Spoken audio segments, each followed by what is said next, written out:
Thank you for coming tonight. I'd like to start off this evening by introducing the Dean of Science at St. Mary's University, Steve Smith, to give a welcome to you. Thank you, Steve. Hello, everyone. Dr. Charles told me that I just had to say a couple words of welcome here and welcome the faculty and students that are here, and I know a lot of the community members to see our guest speaker tonight. He said I could take as much time as I wanted, so I put together about 22 slides. It shouldn't take me too long. All right, I don't have slides, I'm just kidding. But I do want to say welcome. I know a lot of you are here for the Science Atlantic Environment Conference. I'm actually on the executive of Science Atlantic. In fact, I just agreed to be the treasurer for some reason. So I'm always very proud whenever we have a Science Atlantic conference here on campus. And for those of you who don't know, actually St. Mary's students organized the first Science Atlantic Environment Conference. It was held at BIO, how many years ago? 17 years ago? 13 years ago. Yes, 13 years ago. So we have a long tradition of environmental focus here on campus. Dr. Charles is the director of the School of the Environment, which is a pan-university group from faculty from arts, science, and business.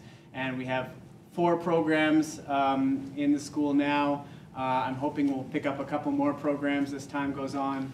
And we really believe in sustainability here on campus. It's interwoven through our academics. It's interwoven through the administration of the university. We do a lot of environmental-based learning on campus. I don't know, have any of you been out to the Oaks before? It's one end of campus. We do a lot of experiential learning out there for geology and geography and, of course, environmental science. Once again, welcome on behalf of the university. I'm very glad you're all able to be here. I know we have a fascinating presentation tonight by Dr. Albert Marshall, and I've seen him present before, so I know it's going to be very informative, very interesting, and very entertaining. So I will stop there. Thank you very much. Enjoy the evening.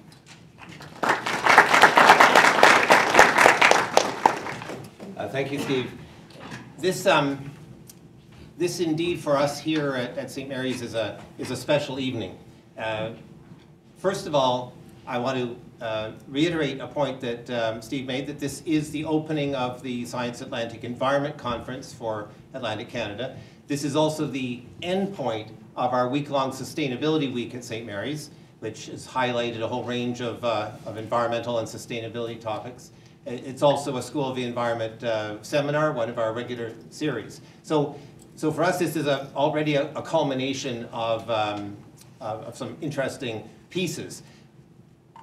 But we're also thrilled because Albert Marshall was due to be here about a month and a half ago, something like that, and you might have noticed some issues with storms in Atlantic Canada over the winter. Well, you know, this hit us at this point, and Albert was not able to make the what would have been a treacherous trip down from Cape Breton, from Unama'ki area of Nova Scotia. So it's a thrill to have him here, and when we realized that we could connect, you know, it was actually a wonderful thing that storm kept you away in a way, Albert, because this is I think you'll find this an amazing discussion tonight. Such a perfect and somewhat different angle, perhaps, for the Science Atlantic Environment Conference. Albert Marshall's an elder from Eskasoni First Nation in Unama'ki, or Cape Breton, in Nova Scotia. Let me just say a couple of words reading here. A passionate advocate of cross-cultural understandings and of our human responsibilities to care for all creatures and our Earth Mother. Albert brought forward the idea of two-eyed seeing, which is what he's going to talk about today, and has really quite an amazing, this idea, which you're going to hear about tonight, has really caught on. And just to give you a couple of ideas, he's been involved with forestry research in British Columbia, collaborative work on species at risk nationally in Ontario and BC, and involved with Mi'kmaq ecological knowledge here in Nova Scotia. So Albert Marshall has so much established himself as somebody that is passionate about drawing the links between the science side of knowledge and the traditional and Aboriginal side of knowledge. As Steve Smith mentioned, we've had him speak here before at St. Mary's, and I think you're in for a treat tonight. Albert, please take over and run the session as you like. Thank you for coming. Thank you very much. I'm indeed honored to be here tonight with you, and I have to extend my apologies for not standing up, but my walking sticks are not very steady anymore. I am a Mi'kmaq from Mi'kma'ki, the territory of the Mi'kmaqs, but I happen to reside in a place called Eskasoni, and I am from the Moose clan. So we start off by looking at the knowledge. To us, knowledge is a spirit. And it passes on to many, many people. And we know knowledge will transform us. And we also know we have a big responsibility with that knowledge, and to share that knowledge for the benefit of all. This is what our territory would look like.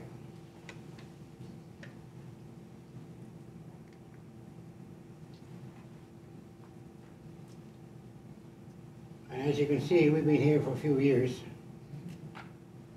And this is what it would have looked like, I guess, 10,000 years ago.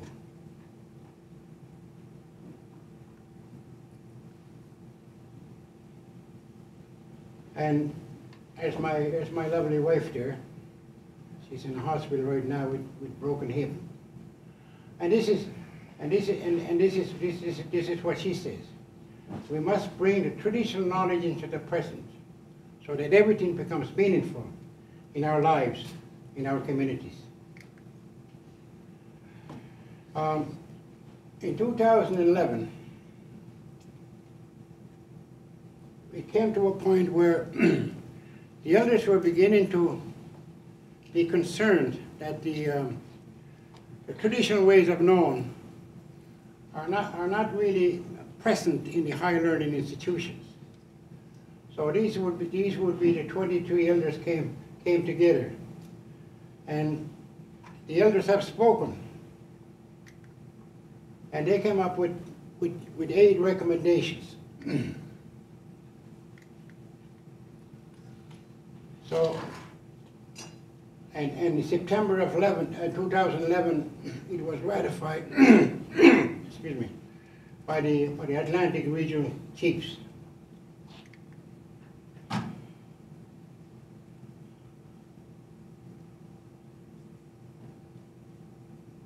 As you probably are aware, that demographically, our population base is just the opposite. We have a very young population. Some say 80% of our population is under 30. So that means then that the knowledge holders are very few.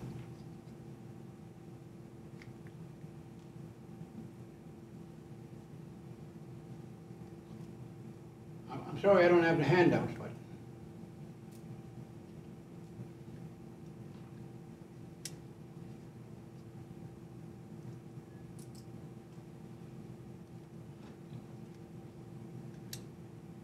I'm not very good at these things.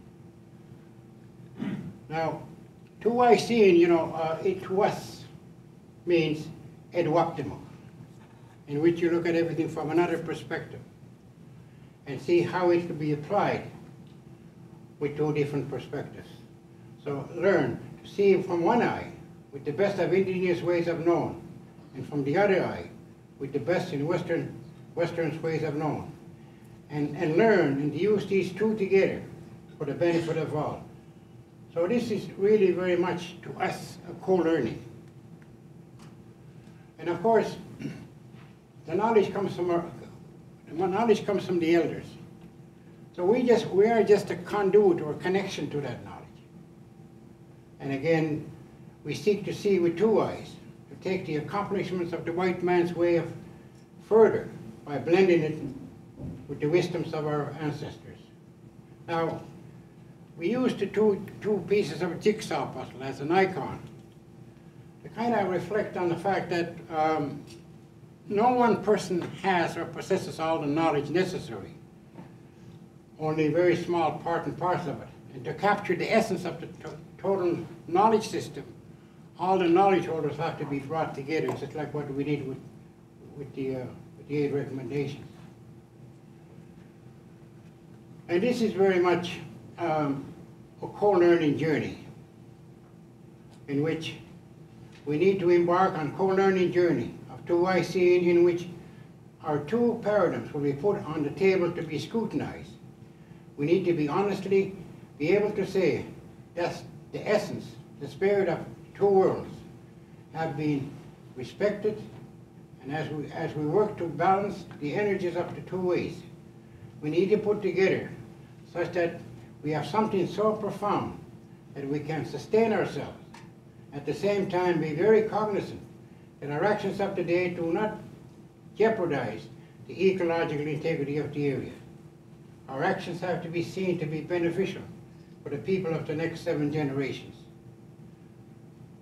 So there's no short-term objectives in the Aboriginal world.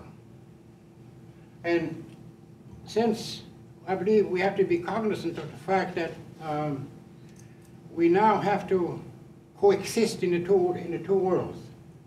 So to us, it's imperative then that we embrace the spirit of collaboration, because we need those energies to learn together as we move forward together.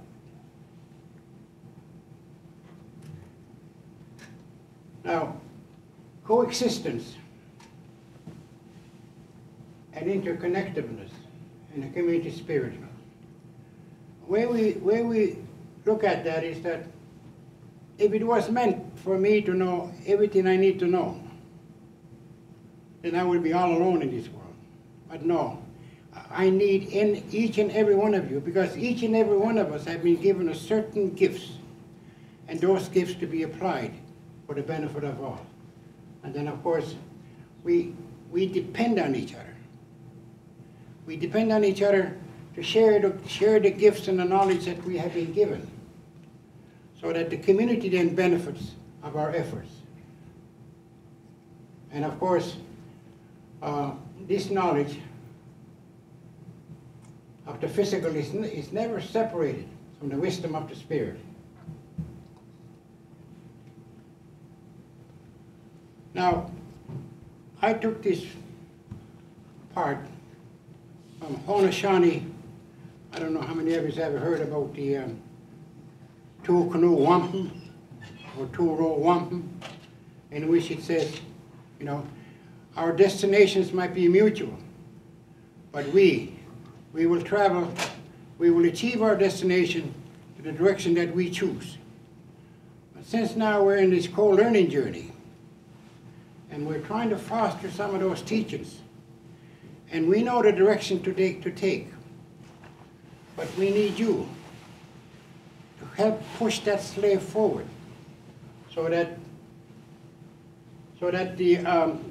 our destinations will be beneficial by integrating our 2 ways of knowing, our 2 sciences.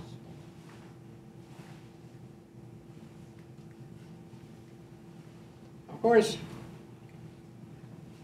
unless one is sure of what these words imply, for example, the traditional knowledge, this is a definition of a traditional knowledge. And I believe how it implies in the English language doesn't fit so well with us, because it's something from the past, something that's obsolete. So, dans de l'Ostig really translates, it's how we are now, because the knowledge is a manifestation of the knowledge from the past, and try to integrate that into the era in which one is in now. And of course, our objective is always, our objectives are always long-term. And everything that we do as we go about in sustaining ourselves has to be for the next 7 generations in mind. And this is how, based it on the life expectancy of today, 120 years per generation. So 8 generations, 7 generations, 10 would be, and in a human life, that's a long period of time. But when it comes to the natural world, that's just a very blink of an eye. So I think it's important to bear in mind that if somehow we can embrace this idea that when we work with Mother Nature, we have to be very cognizant of the kind of a footprint we're going to be leaving behind, as well, or what kind of a carbon footprint we'll be leaving behind. And this is what we truly believe. This is what reinforces our spirituality. That no one is greater than the next. That we are very much part and parcel of the whole. We are equal. And each and every one of us have a responsibility to the balance of this system. That closed the whole thing, because every projection that's been made in the areas of extraction, it's always based on socio-economic and not on the environmental. This is just some of the works that we do in Cape Breton with the students, of using those 4 domains and putting them into 13 moons. Our calendar is 13 moons, not 12.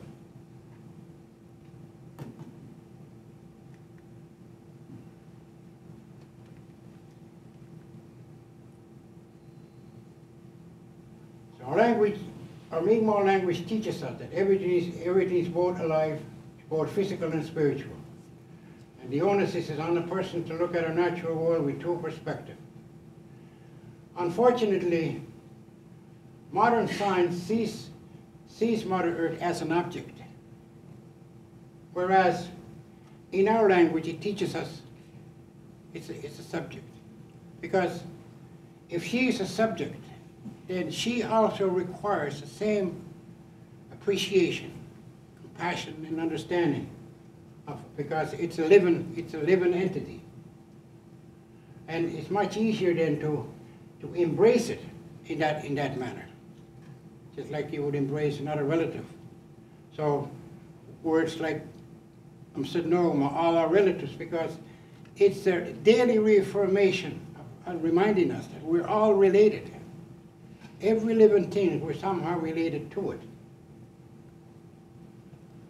And see, our audiences most times are our young Aboriginal youth.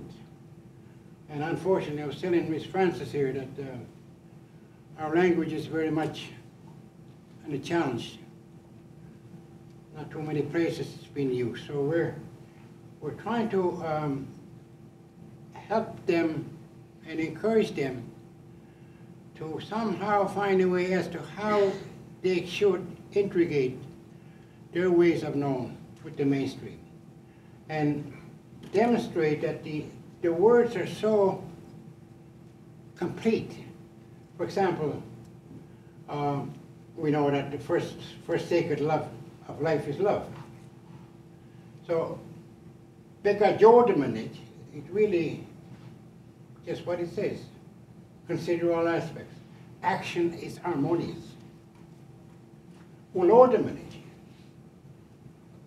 Love someone, action. Your action is always about care and compassion and understanding. And sespededamanage. That could be used in so many different ways. Now, my wife came up with these 7 gifts of life. I call them 7 guiding principles of life. And those come in a chronological order. And those, each step takes roughly 7 years. So from love to honesty is 7. Honesty, humility is 7. Respect, truth, patience, and wisdom. And every one of us are seeking that. And a lot of people are wondering today, what would be the definition of an elder?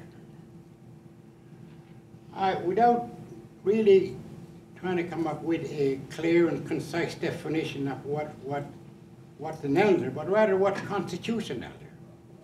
So if a person is living by these guiding principles, then your journey as an elder begins. Because you are emulating or living by the knowledges and wisdoms that you have acquired. And you're trying to use that journey or path to try to influence or try to motivate the young people through your examples to be critical in their thinking. Now, those are some of the other guiding principles. Netukulimk, yes, it implies one can and they will be able to sustain themselves. But it's much, much richer than that. It is holistic, and that's a misprint. Holistic has to be spelled with a W, not with an H, H-O-L-E. Holistic, because of the interconnectivity and interdependency with nature. Now, and these are just some of the key words which are built into the language. Humans possess responsibility. Other species possess rights. At the same time, humans have rights. We have a right not to allow anyone that manufactures these toxins in which it will harm Mother Earth further. So I would like to think that one day soon, when we all come together as one, we will make a pitch to the governments, to the regulatory systems, and say anyone that manufactures and uses these toxins to degrade Mother Earth are not only violating the laws of nature, but in fact violating human rights. Because clean air, fertile soil, and a clean drinking water is the essence of life for everything. If those are not in a state of a harmonious state, then we have problems. And of course, these are just gentle reminders that everything that we do to our natural world, we in fact do it to ourselves.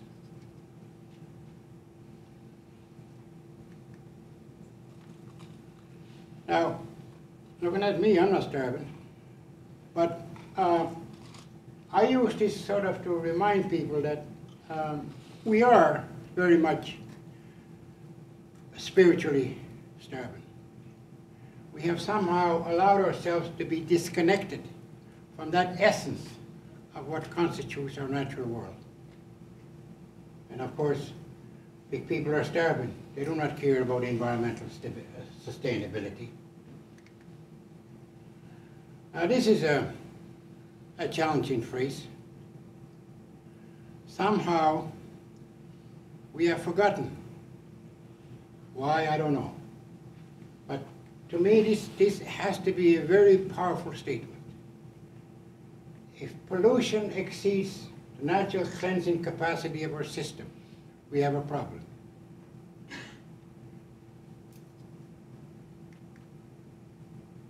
And if consumption of resources exceeds the carrying capacity of our system, because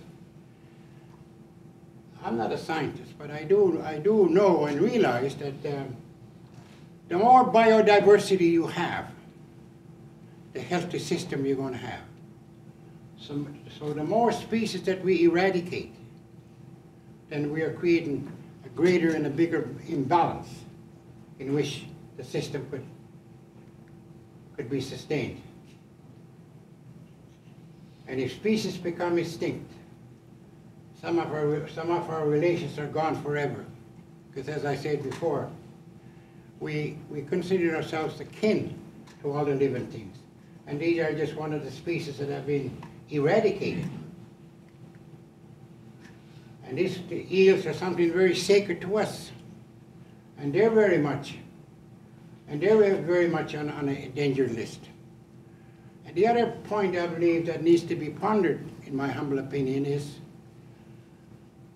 it possible for us to know what will be the ecological repercussions as these species are being eradicated? That's a loaded question, but I think it'd be worth noting that we should somehow do everything in our power not to constantly cause that imbalance.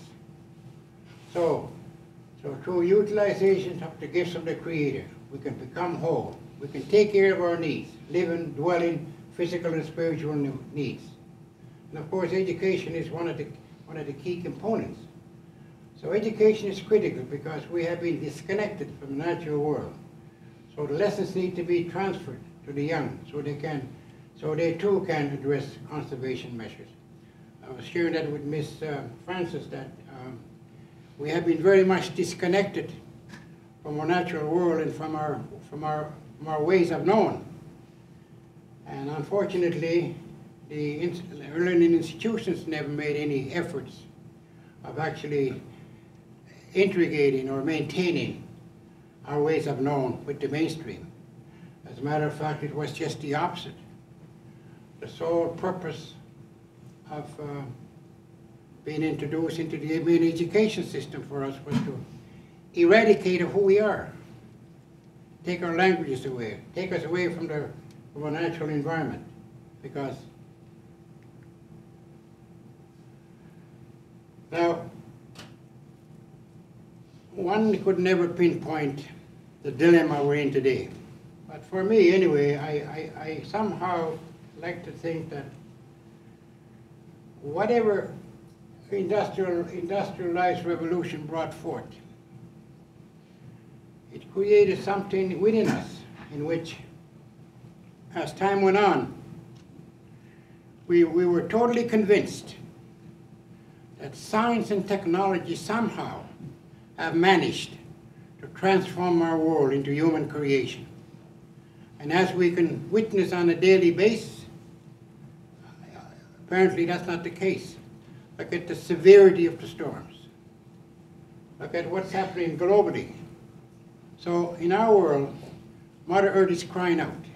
No clean air, no fertile soil.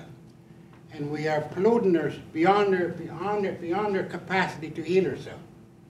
So again, I think if we can look at from both eyes, pros and cons about industrialization, what it has instilled in our minds, we would create an objective in which whatever we do from here on in has to be one of which where our actions of today will not compromise our very existence, but also will make sure that the next 7 generations will also have the same opportunities as we have, not just to be able to sustain themselves, but most importantly, appreciate what nature can teach us. And of course, if Mother Earth is healthy, we too will be healthy. And then we can sustain ourselves like we always have been.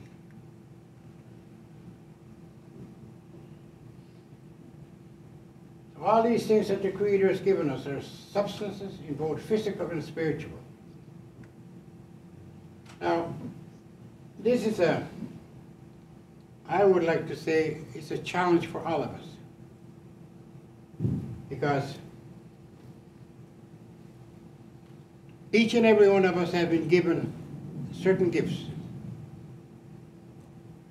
But what has been absent through the years, of course, is when it comes to the Aboriginal people, is that we have not had the opportunity to share our stories. So the time is coming now in which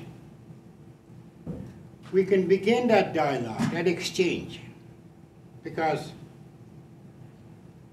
we do have a common objective here, and that is to live in an environment that's free from pollution,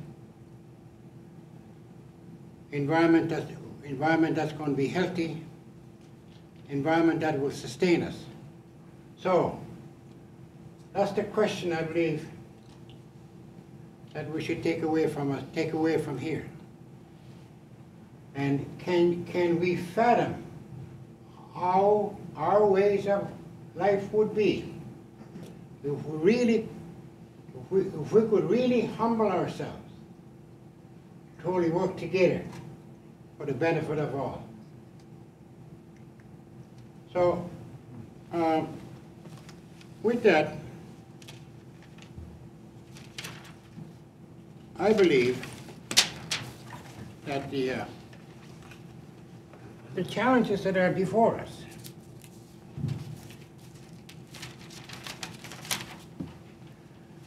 and it is never, in my opinion, it is never a doom and gloom.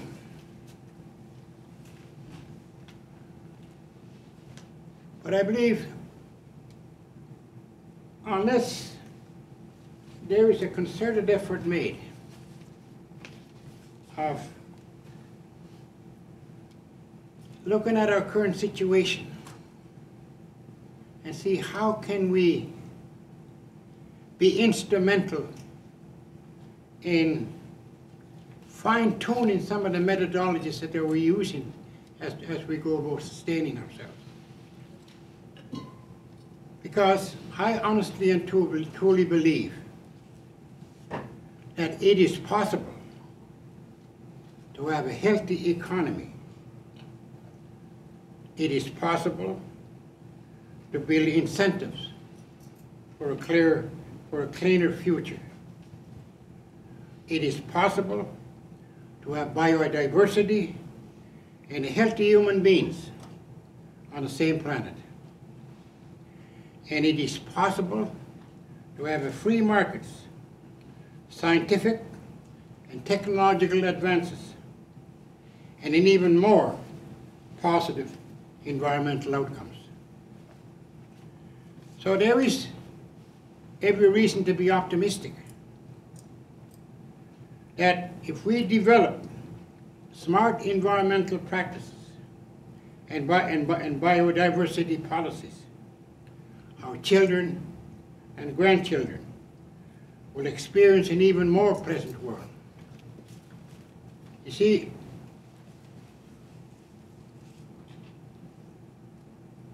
nothing is never too late.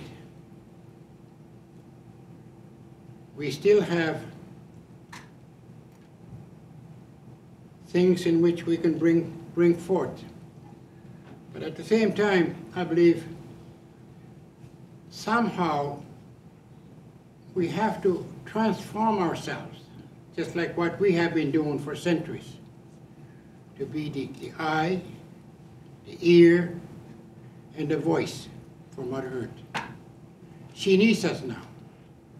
The rate of destruction is so rapid at this point that she can't heal herself, she can't clean herself. So, let's use this very thing that got us into these situations, this so-called Western science. Let's use that same instrument of helping out Mother Earth by maybe not eradicating, but maybe transforming some of the ways in which it expedited this destruction, and begin to use that instrument to remediate and to restore the balance that she needs to function effectively. Because we are at peril here. we're the ones that are going to get the full brunt of it. If she is not healthy, we're not going to be healthy.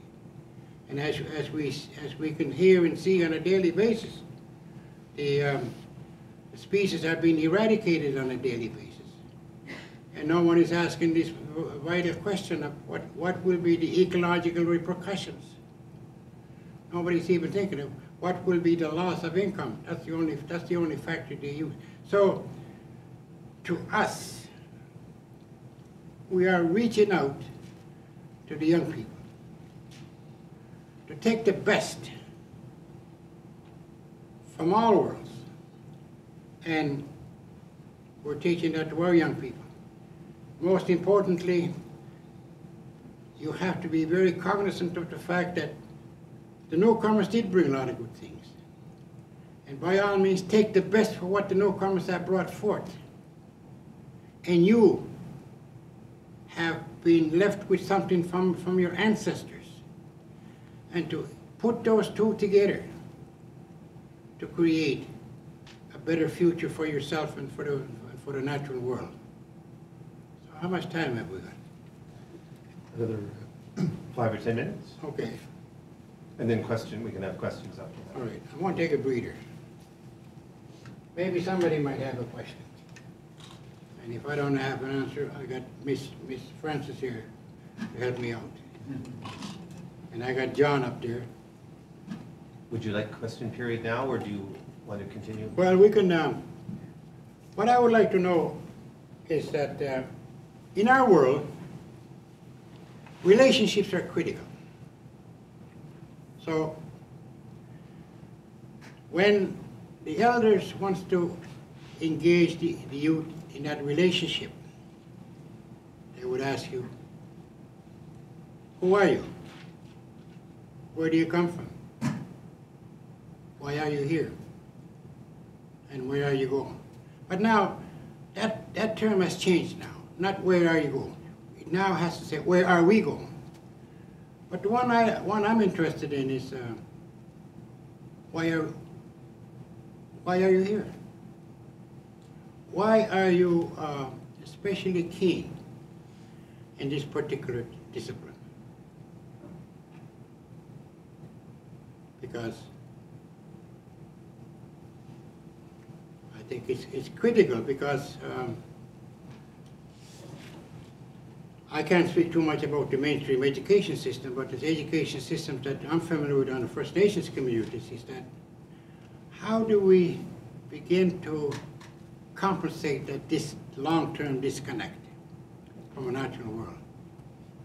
And we're looking for support to influence the education systems.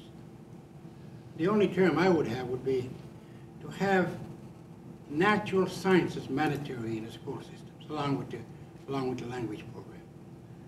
And then, because if they are teaching them in theory, then they also have to make allowances for them to go out in the land. Now, when my wife was teaching at the university, whenever a chance she got. So imagine for a moment, you're out there, all students, native as well as non-native. So you come across this nice bit of moss, and our sensations will be triggered. You will feel the coolness, the softness of that moss. But if you're an Aboriginal person, you'll know there's medicines under that moss. You can uncover that blanket of moss, and here you would find golden threads, which have very rich in antibiotical properties. So I believe those things are essential of fulfilling something that's all inherent in all of us about the land, about the living things. Unfortunately, sometimes that's not possible. But I think there should be some concerted effort made somewhere where outdoor laboratories are much more explored than the microscopes or whatever.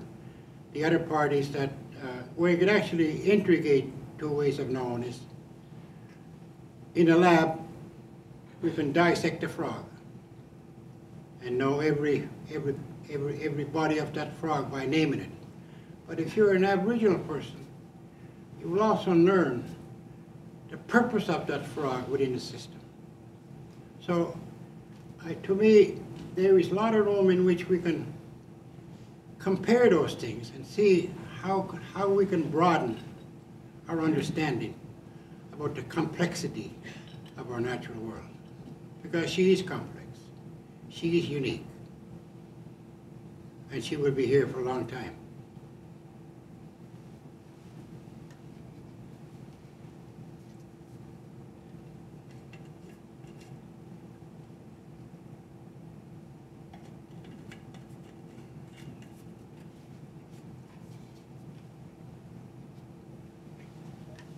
You see, in Cape Breton, we know what the issues are, we know what the problems are. We can't undo the times, we can't bring the times back, but I think we can do something. So, in Cape Breton, we've developed a program called Integrative Science Program. I don't know how many people know this, but I don't know what the ratio is, but even today, the Aboriginal people are not adhering to the mainstream education like they should be. And people come up with different reasons.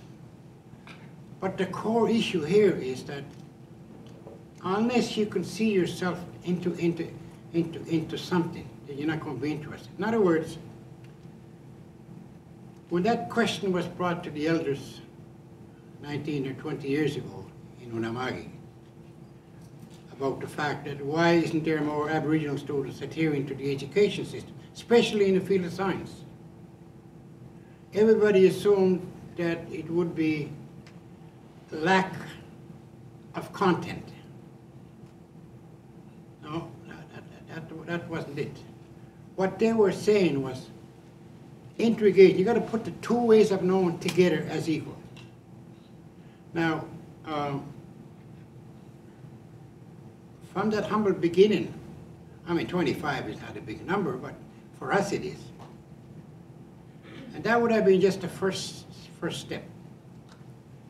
Hopefully one day we'll go through the whole curriculums. But it takes such a hard work and a lot of convincing to be a little more speculative and see if other knowledges could be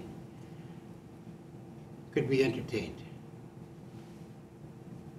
I see only one. It's only one native student here, or is there more?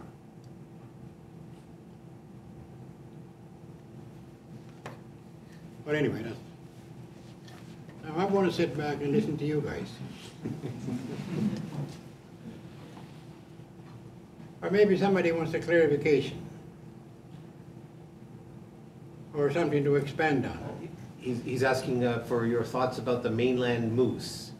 Well, there are 2 points to that. From the scientific point, they say moose is not adapted to the area, but from the Aboriginal perspective, I've always heard that the moose, I believe, requires a certain amount of sodium in their daily diets. And since we're somehow in a direct wind from the industrial areas like Chicago and them places, it brought forth a lot of acid rain. And acid rain, I believe, neutralizes those natural sodiums in the land. And this is I'm just giving you the Aboriginal perspective. I can't give it to you from the scientific perspective. But this is what we truly believe, that if they can't, if they don't get enough sodium in their diet, daily diet, then they have a problem. Of course, there's other variables, habitats, and so on. And again, I don't know if I know in Cape Breton, when they introduced the white-tailed deer, white-tailed deer had parasites in which it affected the caribou and the moose. I don't know about this part. But somehow, we call them here the American moose, right? Here in Nova Scotia, and we have the Alberta moose in Cape Breton. But Cape Breton is ideal because of the highlands. There's a lot of, and they're not associated with the white-tailed deer in any shape or form, because that's not the kind of a habitat that white-tailed deer likes. So I wish there was a much more information on it, but that's all I would have. And the difference, I don't know how different they would be biologically between the American and the Alberta moose, but this is what we've always heard. The reason why the moose in Nova Scotia are endangered. I'm sure there are other scientific. Do you know? Would you know? Some people here might be familiar with the moose. I was just going to clarify that for those that are from other parts of Atlantic Canada, that in Nova Scotia we have two very different populations of moose. On the mainland, other than Cape Breton, it's quite an endangered species. And in Cape Breton, I believe, Albert Marshall, that it's not so bad. No, and of course, in the rest of Atlantic Canada, I hear there's a couple of moose in Newfoundland. There's a shortage of moose in PEI. New Brunswick has some. But here in Nova Scotia, we have this strange situation where there's just been actually a land and sea show, a TV show, about this very different situation with the mainland and the Cape Breton. Now this was, this is our territory. Now, in order to manage your area, we believe that you have to be very intimately connected and knowledgeable about your geographical area, because, as we know, nature is so diverse. So, for our tribe to manage this vast territory, it was important for them to subdivide it into 7 ecological zones. Cape Breton, of course, is ecological zone 1. And we know that each geographical area will sustain X number of people. But most importantly, each geographical area also will provide an opportunity for people in that area to become intimately connected and knowledgeable about the area. So each area had to extract knowledge from the hunters and gatherers as to what they are doing. And if there was a sense that there was an overuse or over-harvest on one area, they will be notified that you got to go easy on this area for a while period to let it replenish itself. And I believe today we have been asking the government to at least come up with a clear idea as to what area are exceptionally unique. And the only term I would have would be an ecological audit.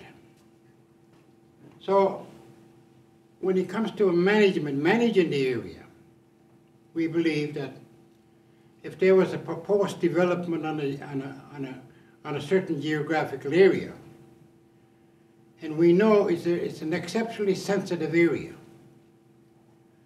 and depends on the type of a development, we can easily say you cannot impose this kind of a hardship on this sensitive area, but certain developments might be able to carry it on. So for us, it's critical because we have been very much disconnected So we want to reconnect, and the only way we're going to be able to reconnect is if we can get time to get to know the area, not just from the spiritual end of it, but from the ecological perspective, because times have changed. We have now different animals. So, all in all, I think we need to have a much broader perspective when it comes to allowing certain kind of developments into our territory.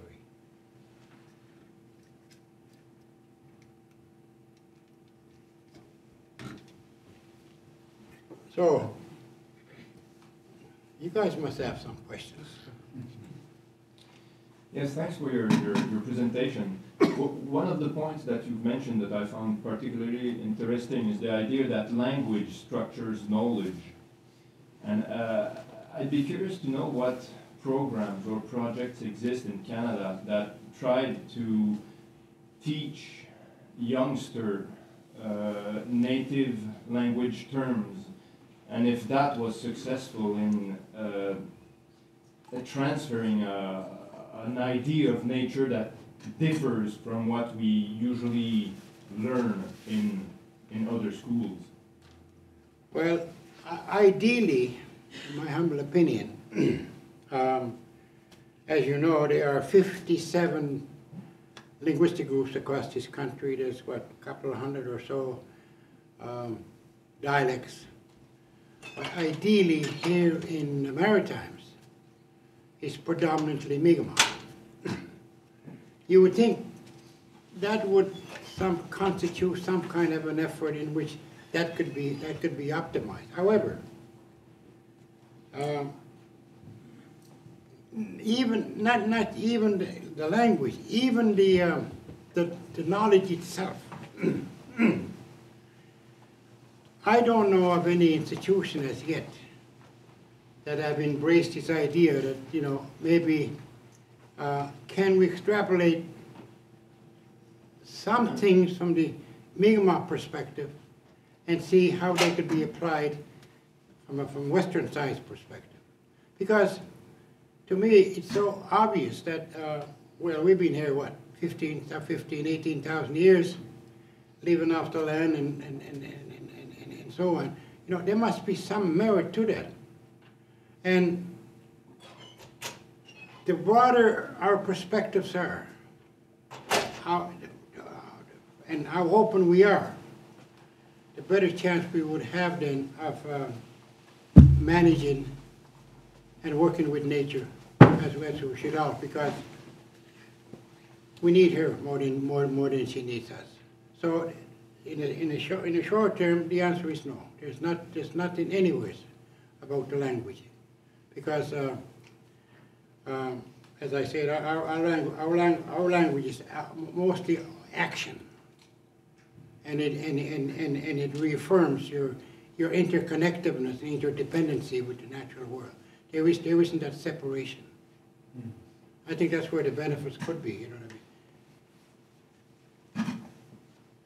I'm wondering, like, there is a new Mi'kmaq band, Halibu Mi'kmaq in Newfoundland, and I'm wondering if it's an exchange of knowledge, like from the main Mi'kmaq, like here in Nova Scotia, about traditional knowledge. Well, as I said, all these things at this juncture are, in my opinion, are done in isolations.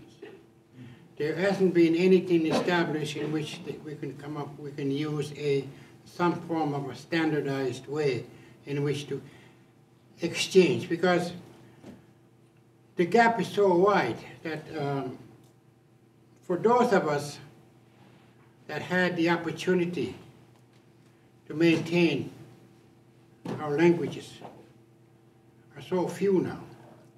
And we're trying to extend our arms to the rest of our brothers and sisters, so they too will be able to learn. Because I think we all have been somehow victims of circumstance here. So, but there is nothing coordinated as such that even the, it's only been very recently that all these things are coming about to really foster that so it will be beneficial to everybody. You know, we have to agree on certain things. For example, our writing systems. We have to standardize our orthographies. Right now we're using half a dozen. We're using different orthographies. I think, you know, there has to come to a point where we standardize those. Because remember, your language comes from the land in which you're in. So you're going to get variations between Restigouche or Listigoche and Yarmouth or Kipeton. But, you know, they understand each other. Because that's where the lands would come from. That's where the words would come from. I'm sure you have heard that expression. The Aboriginal languages come from the land. Because it explains, for example, Bidubar. Why does Bador Lake call Bidubar? Well, as Dr. John Shaw has informed us, that the ocean level 8,000 years ago was 250 feet lower. So the Bador Lakes then would have been just a very small freshwater body. But as the ocean levels were rising, the water was starting to seep in from somewhere. And this is where you get Bidubegia, water coming in from some other source or into one. So, you know, every word is Pictolandin, for example, where she's from. Buchtewegatig, which translates, there was a lot of fires, from natural fires from the, not volcanoes, but not gas, natural gases. There was fires all over the place. Not all over, but here and there. So that place got to be Buchtewegatig, a place where there's a lot of fires. Uramagi, the land of the fog. Indian Brook, or whatever, Shubnagadi, a place where wild potatoes. You know what I mean? And that's just a little exchange here. Other questions or comments? And I hope you excuse me. This is a difficult task because you don't know where to start. You don't know where to start of trying to share, but I think the only thing that I would like to leave is that I sure do hope that the message will resonate. This has to be a co-learning journey from here on in. It has to be a co-learning journey, because we truly believe that we have something to contribute with the long period we have been here. And I think we also needed sometimes a different perspective.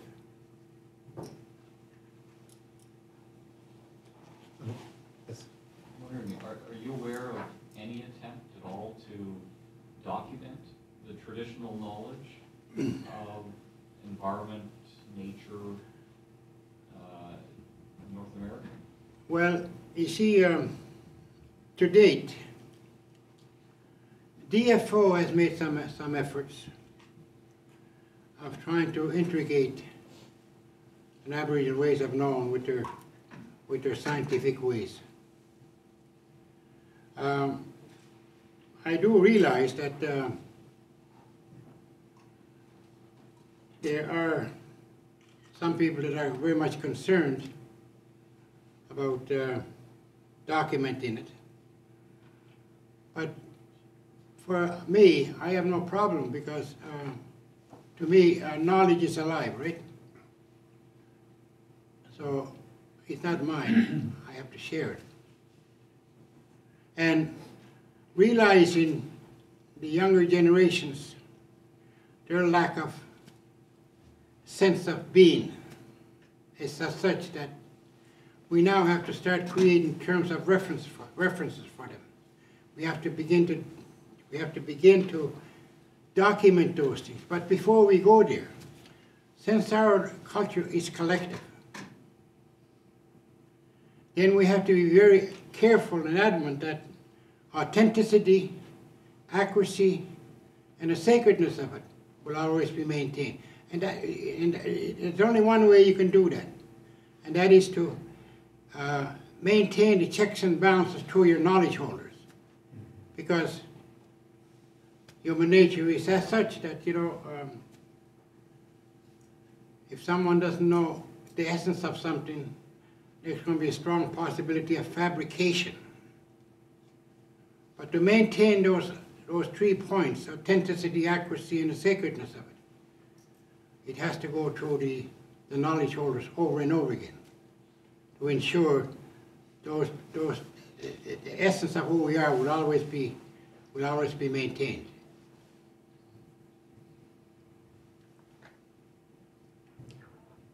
Maybe I could just ask you if you've had any experience with dealing with climate change and how that affects the traditional knowledge. Well, excuse me. You see, I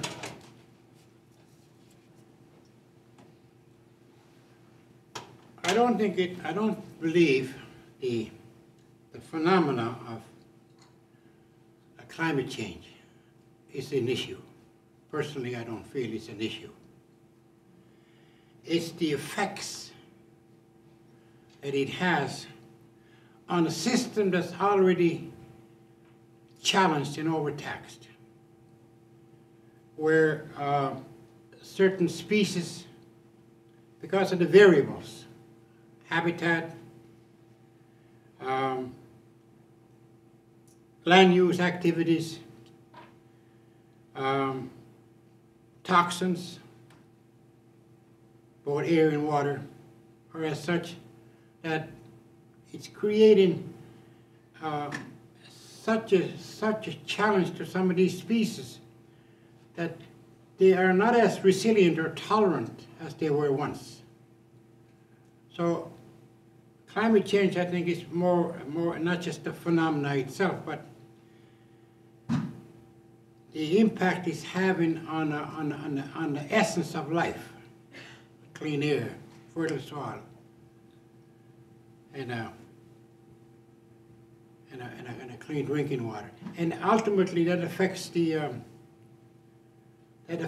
I mean, for me, I mean, who gives a damn about a bee, for example? But bees is so essential in our lives. And without bees, nothing's going to be pollinated. And those are the ones that are getting the full blunt of this climate change at this point because of other variables,